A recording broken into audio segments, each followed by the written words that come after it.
దేవుని సంగమా, మరొక్కసారి మీ ఎదుటికి విధముగా మరి దేవుని మాటలు వినిపించటానికి దేవుడు వాడుకుంటున్న పాత్రగా మీ మధ్యలో ఇటు విధముగా వచ్చుటకు, దేవుని మాటలు వినిపించుటకు నాకు ఇచ్చిన అవకాశం బట్టి దేవాతి దేవునికి ఎంతో రుణస్థుడును, కృతజ్ఞతాస్తుతులు యేసుక్రీస్తు ప్రభువారి పేరిట చెల్లిస్తున్నాను.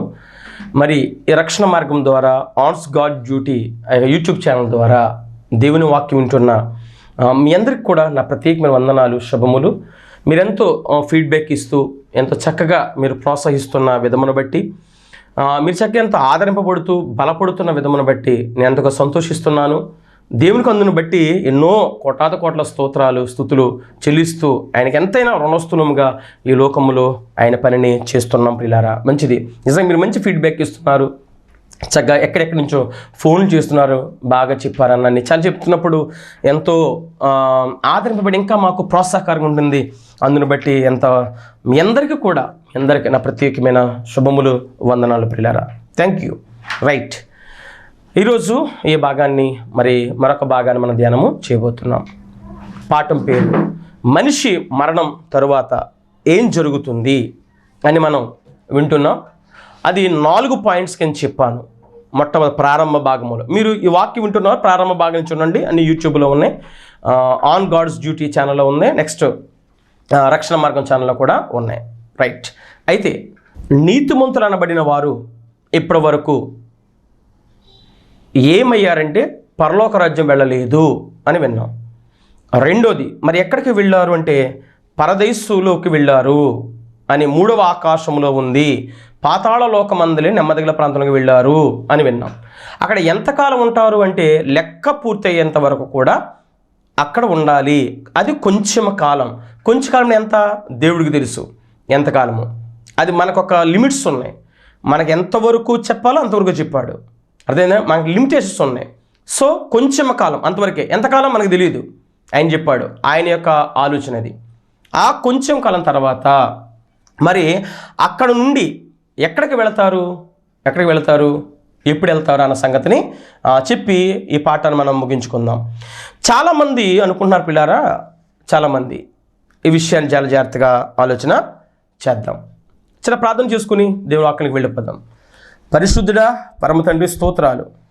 విలువైన మాటల్ని పిల్లలకి వినిపించడానికి అవకాశం ఇచ్చారు.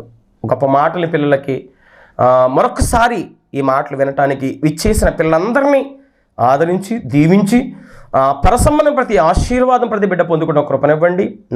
మాతో అందరితో మాట్లాడి దైవ చిత్తానుసారమైన జ్ఞానం మనందరికి అనుగ్రహించమని, పరలోక రాజ్యానికి ఏ విధంగా మేము వెళ్తామో అటువంటి బోధన పద్ధతిలో, మార్గంలో మమ్మల్ని నడిపించమని యేసుక్రీస్తు నామములో అడుగుచున్నాను కన్న తండ్రి, ఆమేన్. మంచిది ప్రియులారా, విందాం. చాలామంది అనుకుంటున్నారు నీతిమంతులు కొంతమంది వెళ్ళిపోయారు అనుకుంటున్నారు. అలాగే వెళ్ళిపోయారో లేదో ఒకసారి చూద్దాం. ఇందా మనం చదువుకుందాం గడిచిన భాగంలో ఒక మాట. హెబ్రీయులకు రాసిన పత్రిక 11వ అధ్యాయం 39-40 వచనంలో కాంప్లెక్స్ సెంటెన్స్.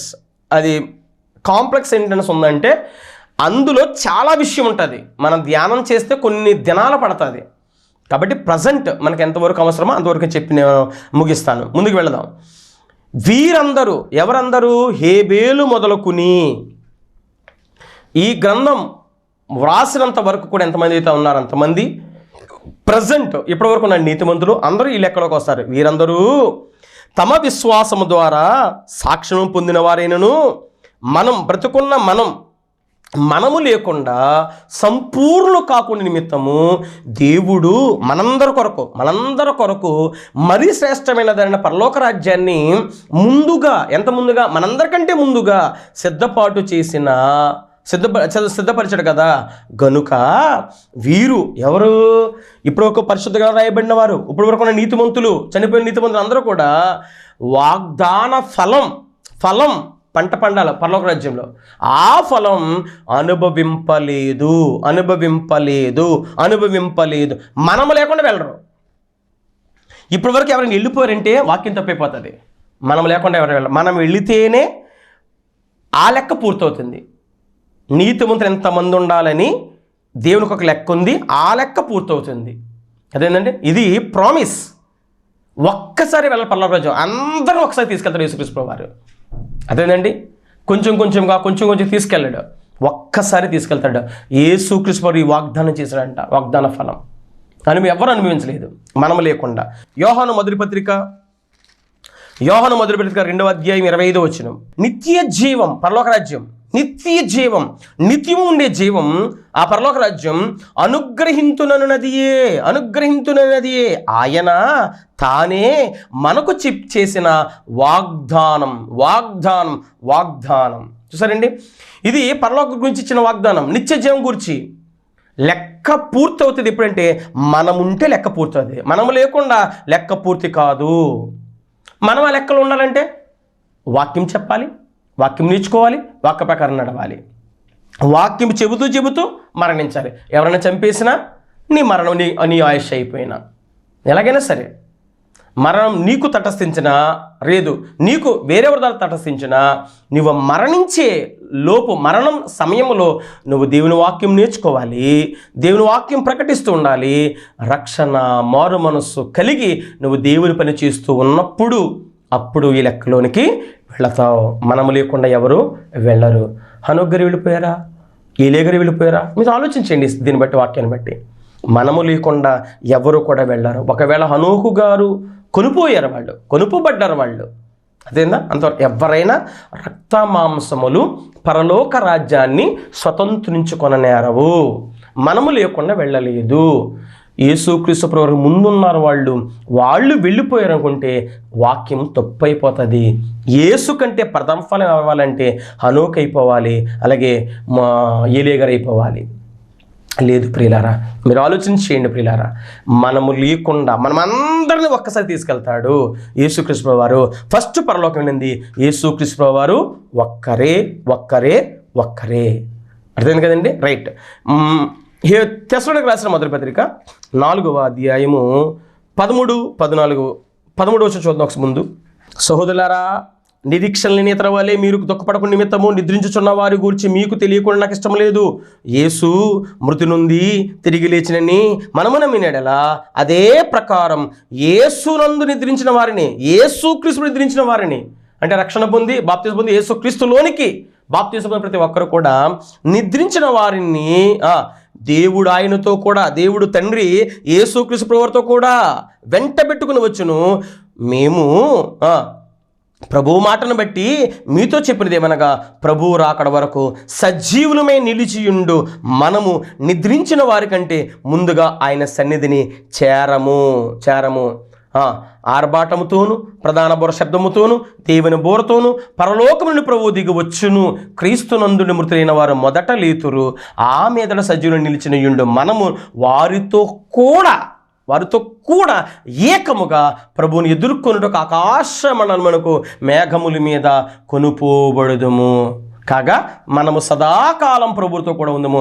కాబట్టి మీరు ఈ మాటల చేత ఒకరినొకరు ఆదరించుకోండి. ఎంత గొప్ప మాట చూడండి.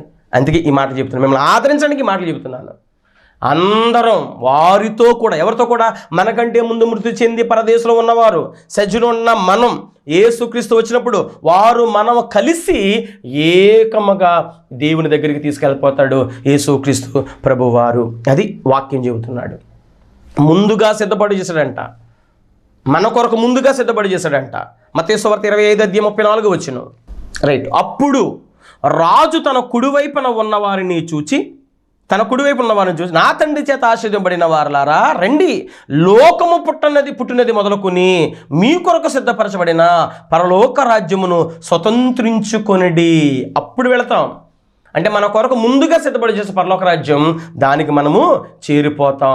మనందరినీ ఒక్కసారి తండ్రికి అప్పచెప్తాడు. అప్పుడు అంతం వచ్చేస్తుంది. కొరింథీయులకు రాసిన మొదటి పత్రిక 15వ అధ్యాయం 24 వచ్చును. అటు తరువాత ఆయన, ఎవరు? యేసుక్రీస్తు ప్రభువారు, సమస్తమైన ఆధిపత్యమును, సమస్తమైన అధికారమును, బలమును కొట్టివేసి, అపవాదిని కొట్టివేసి, వాడి యొక్క ప్రతి పాపమన్నీ కూడా తీసివేసి తన తండ్రి అయిన దేవునికి రాజ్యమును అప్పగించును. అంటే మనల్ని, రాజ్యం అంటే మనల్ని ఆయనకు అప్పగించిన అందరిని. ఎవరిని? చనిపోయిన వారిని, నీతిమంతులుగా మనల్ని, బతుకున్న మనల్ని అప్పగించును. అప్పుడు అంతము వచ్చును. వచ్చును. చూసారండి, అందరూ ఒక్కసారి పరలోక రాజ్యము వెళ్ళాలి. రెండో రాకడ వచ్చిందా, యుగ సమాప్తి జరుగుతుంది. రెండో రాకడ వస్తే యుగ సమాప్తి. యేసుక్రీస్తు రావడం, ఈ యుగం మొత్తం క్లోజ్. పంచభూతములు మిక్కటమైన వేండ్రతో లయమైపోతాయంటారు పేతురు గారు రాసిన 2వ పత్రిక 3వ అధ్యాయము 10 నుంచి 12 వచ్చిన చూద్దాం. అయితే ప్రభు దినము దొంగ వచ్చినట్టు వచ్చును, ఆ దినము ఆకాశమును మహాధ్వనితో గతించిపోవును, పంచభూతములు మెక్కడమైన వేండ్రతో లయమైపోవును, భూమియు దాని మీద కృత్యములు కాలిపోవును, ఇవన్నీ లయమైపోవునని గనుక ఆకాశం రగులుకొని లయమైపోవునట్టు పంచభూతము మహావేండ్రతోను కరిగిపోవునట్టు దేవుని దినపు రాకడ కొరకు కనిపెట్టుచు దాన్ని ఆశతో అపేక్షించుచు మీరు పరిశుద్ధమైన ప్రవర్తనతోను భక్తితోను ఎంతో జాగ్రత్త గలవారే ఉండాలి. ఎంతో జాగ్రత్త అంట. అంత జాగ్రత్త ఎందుకు? దెబ్బ పడుతుంది, కొడతాడు, మింగేస్తాడు అపవాది, మార్గం తొలగిస్తాడు, వంకర మార్గం తీసుకెళ్ళిపోతాడు. ఏ బోధ మీద నువ్వు నిలబడ్డావో అదే బోధను నిలబడి నీ ప్రయాణం కొనసాగించు. చూడండి ఎంత చక్కని మాటలో. యేసుక్రీస్తు ఒక్కసారి అప్పచెప్పిన బోధ ఈ బోధన మన జీవితంలో కట్టుకోవాలి కదా. ఒక్కసారి యేసు వచ్చాడా, క్లోజ్ మొత్తం అంతా కూడా. స్కూల్ మూసేస్తాడు. ఇక ఆలోచించండి, తరానికి ఏముండదు. సదాకాలం ఆయనతో ఉంటాం. పౌలు గారు చెప్పాడు, పేతురు గారు చెప్పాడు, యోహాను గారు చెబుతున్నాడు. ఎన్ని మాటలు మనం వింటున్నాం ప్రియమైన దేవుని సంగమా.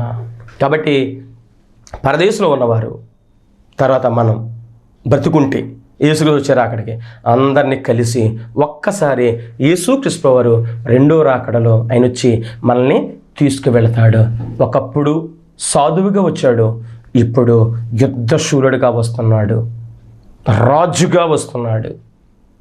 యేసుప్రభువు ఆయన నోటి ఊపిరి ఆగమనం చేత, నోటి ఊపిరి చేత అపవాదిని కాల్చి బూడిద చేస్తాడు. ప్రియులారా, ఆలోచించేద్దాం. లేనిపోని ఆ మాటలు విని ఆధారం లేని మాటలు చెప్పి జనాన్ని కన్ఫ్యూజ్ చేయకండి, ఇబ్బంది పెట్టకండి, ప్రజల్ని అమాయకులు చేయకండి. ప్రజలు ఆలోచిస్తున్నారు, అన్నీ కూడా మంచి మాటలు వింటున్నారు, బాగుపడుతున్నారు, అనేక లక్ష్యం పడుతున్నారు. రక్షణ మార్గం నడిపించాలి. ప్రియమైన దేవుని సంగమా, పాడు చేయొద్దు. రైట్. అయితే మరి ఆ నీతిమంతుల పరిస్థితి ఏంటి? వాళ్ళు కూడా లెగిస్తారు. నీతిమంతులు లెగిస్తారు, అనీతిమంతులు లెగిస్తారు, ఇద్దరు లెగిస్తారు. చూద్దాం మాట కూడా. యోహాను సువార్త 5వ అధ్యాయం 27వ వచనం. యోహాను సువార్త 5వ అధ్యాయము 27వ వచనం.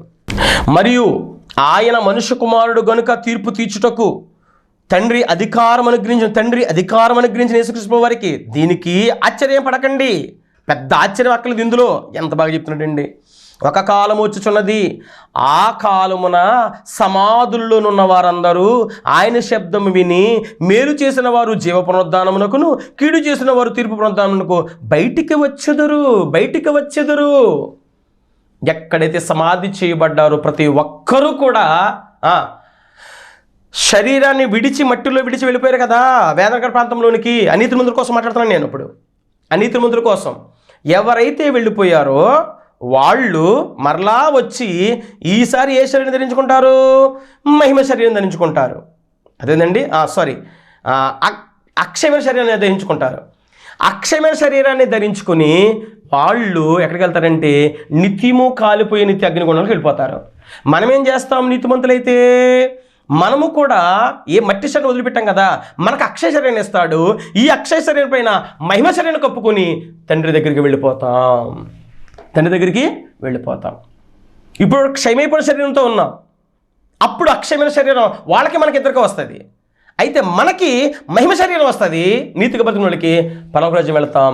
అనీతిమంతులుగా బ్రతికిన వారికి అక్షయ శరీరంతో నిత్యము వేదనకర ప్రాంతంలో అగ్నిగుండములు ఏగిపోతూ ఉంటారు. ప్రియమైన దేవుని పిల్లలారా, అదే చెప్పాడు. యెషయా గ్రంథంలో చెప్తే ఒక మాట చూద్దాం. ముందు మత్తయి సువార్త చదివి ఇక్కడికి వెళ్దాం. మత్తయి సువార్త 25వ అధ్యాయము 46వ వచనం. వీరు నిత్య శిక్షకు, నీతిమంతులు నిత్య జీవనకు పోవుదురు. వీరు ఏమైనా నిత్య శిక్ష? ఎవరు? పాపాత్ములు, అనీతిమంతులేమో నిత్య శిక్ష, నీతిమంతులేమో నిత్య జీవనకు వెళ్ళిపోతారు. అంటే వాళ్ళ నిత్య మరణం, మన నిత్య సంతోషం. కాబట్టి ప్రియమైన దేవుని సంగమా, భూమి మీద ఉండగానే యేసు నమ్ముకో, క్రీస్తుని వెంబడించు, యేసు క్రీస్తు ఆయన పాదాలు నీ పాపాలన్నీ ఒప్పుకో, పరిశుద్ధపరచబడు, పరలోక రాజ్యానికి వారసుడివి వారసుడు.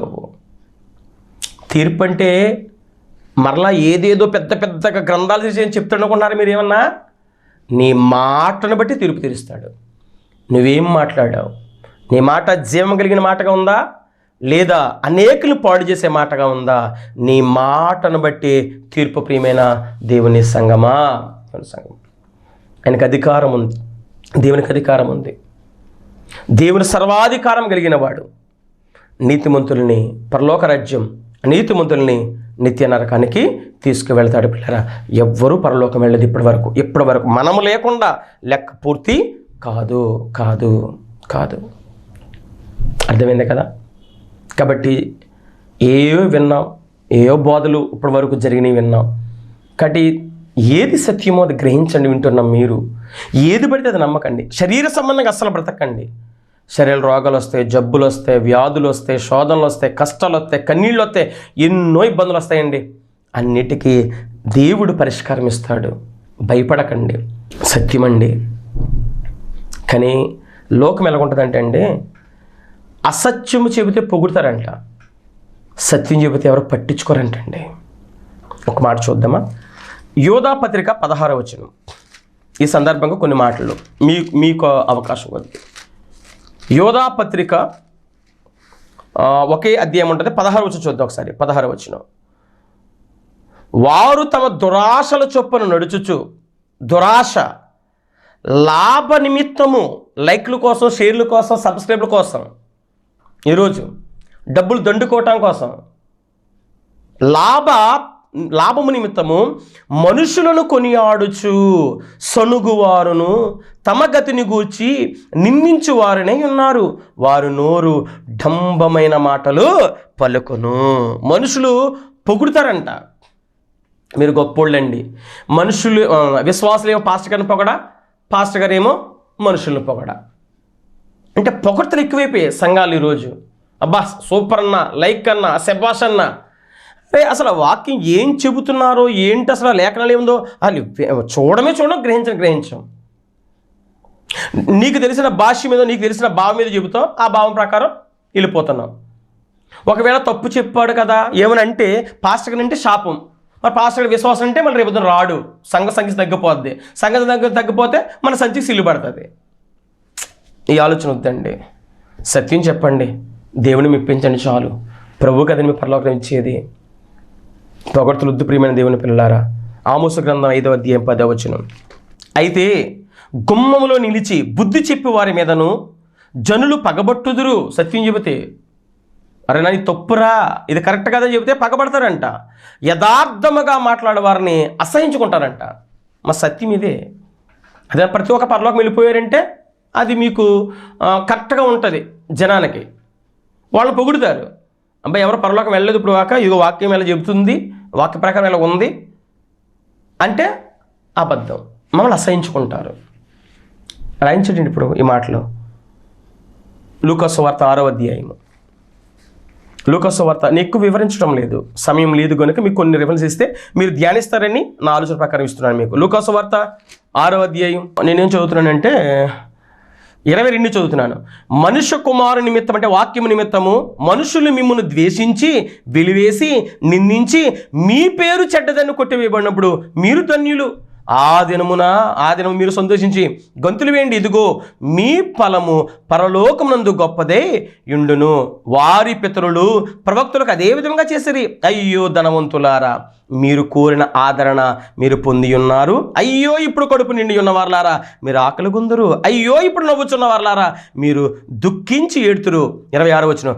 మనుషులందరూ మిమ్మును కొనియాడినప్పుడు మీకు శ్రమ, నరకము. వారి పితరుల అబద్ధ ప్రవక్తలకు అదే విధంగా చేశారంట. ఈ రోజు అలాగే జరుగుతుంది. పొగుడుతున్నారు. గొప్ప జ్ఞానవంతుడయ్యా నువ్వు, గొప్ప ఉన్నతమైన వాడవయ్యా నువ్వు చెప్పింది ఏదైనా నిజమేనయ్యా. ఇవి ఇప్పుడు వరకు బాధ చేసావా, ఇప్పుడు మార్చేసావా, ఇది కరెక్టే, రేపు ఇంకోటి మార్చేసావా, అది కరెక్టే, అన్నీ కరెక్టే. వాక్యములో లేని చెప్పినా సరే కరెక్టే. నువ్వు మాకు చెప్పిందే వేదం, నువ్వేం చెప్తే అదే యేసు ప్రభువు ఎవరండి, దేవుడు ఎవరండి, వాళ్ళు చెప్తే ఏంటండి, నువ్వు చెప్పవా మా సేవకుడివి, నువ్వు చెప్తే కరెక్టేకా? ఆలోచన వద్దా? మన పితరులు అలాగే బ్రతికి మనము కూడా అలాగే బ్రతికితే ఏంటి ఉపయోగం? ఆలోచన చేయాలి కదా వాక్యం విషయంలో. ఏంటి సత్యం చెబితే అసహించుకుంటుంది లోకం, సత్యం అసహించుకుంటుందండి, పగబట్టేస్తారండి, హింసించేస్తారు, నిందిస్తారు, అబద్ధంగా చెడ్డ మాటలు. నిజంగా కాదులే, భయపడతకండి, అబద్ధ నిందలు వేస్తారులే, వాటి కోసం భయపడి లోకం కొరం బతకండి. ఇప్పుడు ధనవంతులు అవుతున్నారు, డబ్బు బాగా వస్తుంది, లైక్లు, షేర్లు, సబ్స్క్రైబ్లు, డబ్బు బాగా వస్తుంది కదా. ఇప్పుడు ఆదరణ పొందిన వారులారా, మీరు కోరిన ఆదరణ మీకు దొరికింది కదా. ప్రజల ద్వారా ఏ మన్నలు పొందుకోవాలో, ప్రజల ద్వారా ఏ గొప్పలు పొందుకోవాలో మీరు ఇప్పుడు ఆలోచించారు కదా, ఇది దక్కినాయి కదా మీకు. ఓకే, అలా ఉండండి. నేను వచ్చినప్పుడు వాళ్ళకి తీర్పు తీరుస్తాను, నేను వచ్చినప్పుడు వాళ్ళకి తీర్పు తీరుస్తాను. నిజమైన భక్తుల కోసం, అబద్ధ బోధుల కోసం ఇదే చెప్తున్నాడు. అబద్ధ బోధులు చెప్తుంటే చప్పలు కొట్టేస్తున్నాం, పులుగుని చప్పలు కొట్టేస్తున్నారు, విజిల్స్. పిల్లలు నిజంగా దేవుని వాక్యం భూమిపైన ప్రకటించి నేను చంపేస్తారు, లేదా నీ మరణం త్వరగా వచ్చేస్తుంది, లేదా యేసు తీసేసుకుంటాడు నిన్ను. ఆలోచించేయండి. నిజంగా లోకములు ఇప్పుడు ఎలాగుందంటే ప్రియులారా, 3 రకాల బోధలు ఉన్నాయండి లోకములో. 3 రకాల బోధలు అండి. ఒకటి నాన్ ఇన్ఫర్మేషన్ మెసేజ్లు అండి.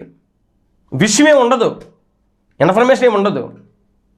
వీళ్ళ గొప్పలే, వీళ్ళ కుటుంబం పాస్టర్ గారు గొప్ప, పాస్టర్ గారు ఆవిడ గారు గొప్ప, పాస్టర్ గారు పిల్లలు గొప్ప, ఇక వాళ్ళ గొప్పే. నాన్ ఇన్ఫర్మేషన్ ఏముండదు, విషయం మ్యాటర్ ఉండదు, టైం అయిపోతూ ఉంటుంది. ఒక క్వశ్చన్ తీసుకుంటాం, కొట్రా కావేటి రంగా, ఒక 4-5 గంటలు వెళ్ళిపోతుంది అనమాట. ఇన్ఫర్మేషన్ మెసేజ్ రెండో టైపు. ఇన్ఫర్మేషన్ విషయం ఉంటుంది, సంగతి ఉంటుంది.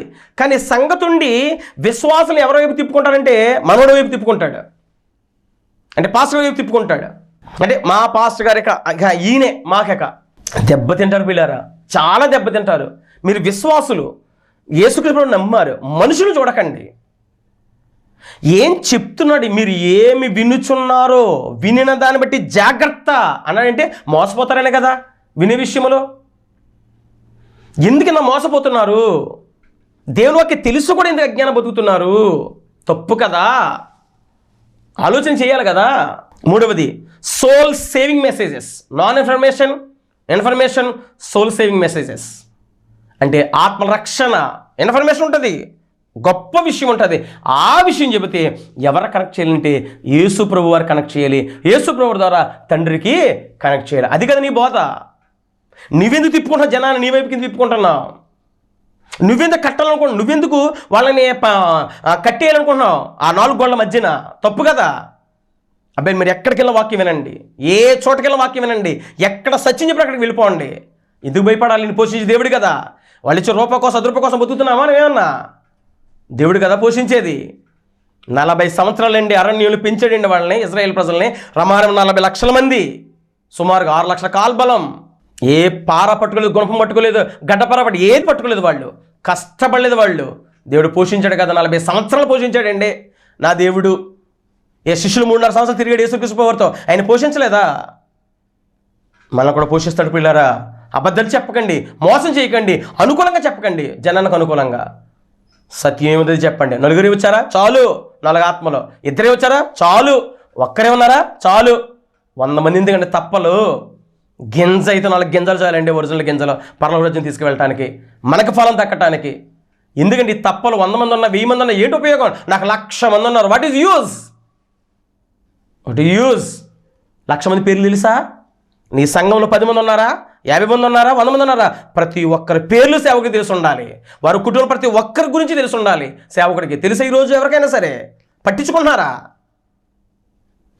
ఆవేదనతో మాట్లాడుతున్న పిల్లారా, ఆవేశంగా కాదు. నశించిపోకూడదని, ఎవరు కూడా మోసపోకూడదని. విషయం ఉండదు, ఏదో చెప్తున్నారు అంతే. వీళ్ళందరూ ఏం చేస్తారో తెలుసండి? యెషయా గారండి వీళ్ళ గురించి గొప్పగా చెప్పాడు ఒక మాట. చూద్దాం ఈ సందర్భంగా ఒకసారి. యెషయా గ్రంథము 9వ అధ్యాయము 16వ వచనం. ఈ జనుల నాయకులు అంటే సేవకులు త్రోవ తప్పించువారు వారిని వెంబడించువారు వారి చేత మృంగివేయబడుతురు. మింగేస్తున్నారండి విశ్వాసుల్ని. వాళ్ళపైన ఉన్న నాయకులు, సేవకులు త్రోవ తప్పించేస్తున్నారు. వారు సక్కన మార్గం వెళుతున్నారు కదా, వాళ్ళని మళ్ళీ ఇప్పుడు వెంటనే మార్చేస్తున్నారు. ఎందుకు? వీళ్ళు మింగేస్తున్నారంట. అబ్బా ఎంత గొప్ప మాటలండి. వాళ్ళే మింగేస్తున్నారండి. వాళ్ళ కొరకు బతకటం. దేవుడి కొరకు కనెక్టింగ్ కాదు. అబ్బా ఎంత జ్ఞానం చెప్తున్నాడు అండి, ఎంత జ్ఞానం చెప్తున్నాడు, సూపర్ జ్ఞానం అండి. మరి ఆత్మరక్షణ ఏది? అసలు నువ్వు ఎంచుకున్న ఒక అంశం ఆత్మరక్షణ కొరకే మాట్లాడుతున్నావా? ఏం మాట్లాడుతున్నారు పిల్లారా? నాన్ ఇన్ఫర్మేషన్ ఉంటుంది, విషయం లేదు. దేవుని కనెక్ట్ చేయట్లేదు, మనుషులు కనెక్ట్ చేసుకుంటున్నారు. తప్పు ప్రియమైన దేవుని సంగమా. కీర్తన గ్రంథం, కీర్తనలు 119వ కీర్తన 38వ వచనం, నీవిచ్చిన వాక్యం మనుషులలో నీ భయమును పుట్టించాలి. వాక్యం అంటే గడగల ఆడిపోవాలండి. ఈరోజు ఎవరికి భయం ఉందండి? వాక్యం అంటే జోకులు, నవ్వులు, పరిహాసాలు, కామెడీ లేపినండి. వాక్యం అంటే ఎవరికి భయం ఉందండి? వెన్నులో వణుకొచ్చారండి వాక్యం చెబుతుంటే. వాళ్ళకి అదే దేవుడు దృష్టిస్తాడు. యెషయా గ్రంథం 66:2, ఎవడైతే నా వాక్యం విని దీనుడై తమ్మురు ఎవడైతే వణుకుతాడో, ఎవడైతే హృదయం నిలిపేసుకుంటాడో వాడిని కథని దృష్టిస్తానన్నాడండి దేవుడు. యెషయా గ్రంథం 66:2లో వాళ్ళ కథని దృష్టిస్తాను. మనుషులను దర్శించకండి, మనుషుని ఎప్పుడు దర్శించకూడదు పిల్లారు. చూడండి పౌలు గారు ఏం చెప్తాడో కొరింథీయులకు రాసిన మొదటి పత్రిక 3వ అధ్యాయము 21వ వచనం, కాబట్టి ఎవడును మనుషులు ఏం దర్శింపకూడదు. అదే ఏ పాస్టర్‌గైనా సరే అబద్ధం చెబితే గొప్పడని మీరేం పొగడకండి, ఆశించకూడదు. సమస్తమును మీవి పౌలైనను, అపోల్లైనను, కేఫాయినను, లోకమైనను, జీవమైనను, మరణమైనను, ప్రస్తుతం ఉన్నవి ఏమైనా సరే, రాబోవు అయినను సమస్తమును మీవే. మీరు క్రీస్తు వారు, క్రీస్తు దేవుని వాడు. What beautiful! ఏం చెప్పాడండి దేవుడు పౌలు గారండి? ఈ జ్ఞానాన్ని కాక నీ సొంత జ్ఞానం చెప్పి అనేకులు ఎందుకు పాడు చేస్తున్నాం? క్రీస్తు దేవుని వాడు, మనం క్రీస్తు వారము, క్రీస్తు తోడి వారం. పౌలు గారి గొప్ప జ్ఞానవంతులు, పరిశుద్ధాత్మ రాయించాడు ఈ మాటలన్నీ కూడా. మనం ఎందుకు వక్రీకరించాలి? ఈ మాటలు ఎందుకు పాడు చేయాలండి? ఎందుకంటే అన్నిటిలో దేవుడే శక్తివంతుడండి, అన్నిటికీ దేవుడు శక్తివంతుడండి. ఆయన సర్వశక్తివంతుడు. అపోస్తలుల కార్యాల గ్రంథం 20:32 వచనం, ఇప్పుడు దేవునికి ఆయన కృపావాక్యమునకు మిమ్మల్ని అప్పగించుచున్నాం. చూడండి ఎలా బోధించాలండి? వాక్యానికి అప్పచెప్పాలండి. యేసుక్రీస్తు వారికి, దేవునికి, క్రీస్తుకుని మిమ్మల్ని అప్పగించుచున్నాము. ఆయన మీకు క్షేమాభివృద్ధి కలగజేయుటకును, పరిశుద్ధపరచబడిన వారందరిలో స్వాస్థ్యాన్ని పరలోకాన్ని అనుగ్రహించుటకును శక్తిమంతుడు. మేము ఎవరి దగ్గర వెండినైనా బంగారమైన వస్త్రములను మేము అసలు ఆశింపలేదు. మా అవసరాల నిమిత్తము, నాతో ఉన్నవారి నిమిత్తము నా చేతులు కష్టపడ్డాయి. నేను కూడా నా సంఘం కొరకు, నేను కొరకు కష్టపడుతున్నా నా చేతులతో. ఎవరిది ఏం ఆశించట్లేదండి. సత్యం చెప్పండి, సత్యమే చెప్పండి. దేవుడు పోషిస్తాడు. నువ్వు కష్టపడుతున్నావా? దేవుడు రప్పిస్తాడు నీకు. ఆయన లేదు, నీ సంఘంలో పోషింపడుతున్నావా? సత్యం చెప్పి పోషింపడు, అబద్ధాలు చెప్పి పోషింపడకు. మనుషులు నశించొద్దండి, మనుషులు పాడు చేయొద్దండి, సంఘాలు నాశనం చేయొద్దు. ప్రియమైన దేవుని సంగమా మేము ఒట్టివారం, నిష్ప్రయోజన సేవకులం. దేవుడే క్షేమవృద్ధి ఇచ్చేవాడండి. ఆయన పిల్లలు మిమ్మల్ని కాపాడేది, మిమ్మల్ని రక్షించేది, మిమ్మల్ని పరలోక రాజ్యానికి తీసుకువెళ్ళేది. వాక్యం త్రోసివేయకండి. వాక్యం చాలా ఉన్నతమైనది, చాలా శ్రేష్టమైనది. ప్రియమైన దేవుని సంగమా, గుర్తుపెట్టుకుని ఈ మాటలు హృదయంలో పదిలపరచుకోండి. అబద్ధాల వైపు వెళ్ళకండి. మరణం తర్వాత ఏం జరుగుతుంది? 4 విషయాలు. మరణం చెందాం, పరదేశకు వెళ్ళిపోతాం, యేసుక్రీస్తు వచ్చేంతవరకు కొంతకాలం ఉందాం, యేసుకు వచ్చిన తర్వాత మన అందరినీ ఒక్కసారి పరలోక రాజ్యానికి తీసుకుని వెళ్ళిపోతాడు. కనుక శ్రద్ధగా ఈ మాట వినండి. ఈ పాఠమును ఇక్కడితో ముగిస్తున్నాను. మీ అందరికీ నా ప్రత్యేకమైన వందనాలు. ప్రార్థన చేసుకుందాం. తలలు వంచండి. పరిశుద్ధుడా, క్రీస్తు ప్రేమను బిడ్డ కృతజ్ఞతాస్తుతులు చెల్లిస్తున్నాను. నీ మాటలు బిడ్డలు విన్నారు.